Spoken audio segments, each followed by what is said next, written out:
So இதில் குறிப்பாக fitment factor 3.0 3.25 வந்து இருக்கணும்னு சொல்லிட்டு கேட்டிருக்காங்க. ஸோ இதுக்கான வாய்ப்பு இருக்கா அப்படின்னாக்கா கண்டிப்பாக அதுக்கான வாய்ப்பு வந்து இங்கே குறைவாக தான் இருக்குது. ஏன்னா இந்த பே கமிஷனை பொறுத்த வரைக்கும் நம்மளோட டிஏவோட சதவீதம் வந்து 60ஓட முடியுது. ஸோ போன பே கமிஷன்ல 7வது பே கமிஷன்ல நம்மளோட டிஏவோட சதவீதம் வந்து பாத்தீங்கன்னா 125 கிட்ட இருந்தாச்சு. ஆனா இங்க வந்து பாத்தீங்கன்னா அதோட பாதி அளவு தான் இருக்கு.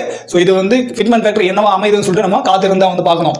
அடுத்து வந்து பாத்தீங்கன்னா ஒவ்வொரு அரசு ஊழியரோட ஆனுவல் இன்கிரிமெண்ட், ஸோ அவங்களோட சம்பள உயர்வு வருஷத்துக்கு வருஷம் அவங்களுக்கு வந்து இன்கிரிமெண்ட் வந்து கொடுப்பாங்க.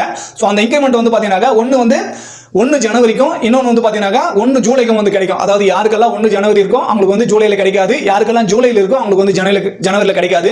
வருஷத்தில் 2 டைம் வந்து கிடைக்கும். ஆனால் ஒரு ஊழியருக்கு ஒரு முறை தான் வந்து கிடைக்கும் வருஷத்தில். ஸோ அந்த மாதிரி இருக்கும்போது இப்போ வந்து பார்த்தீங்கன்னா அவங்களோட அடிப்படை சம்பளத்தில் 3% வந்து இருக்கு. இப்போ அவங்களோட ஆனுவல் இன்கிரிமெண்ட் அது வந்து 3லிருந்து 7 வந்து அதிகரிக்கணும் அப்படின்னு சொல்லிட்டு இதுல டிமாண்ட் வந்து வச்சிருக்காங்க. ஆனுவல் இன்கிரிமெண்ட் வந்து 3%லிருந்து 7% வந்து அதிகரிக்கணும் அப்படின்னு சொல்லிட்டு சொல்லும்போது கண்டிப்பா இங்க இந்த மாதிரி வந்து 3லிருந்து 4 இல்ல 5 கூட ஆகும்போது ஒரு கணிசமான பேசிக் பே வந்து இங்க அதிகமாகிறதுக்கான வாய்ப்பு வந்து இருக்கு.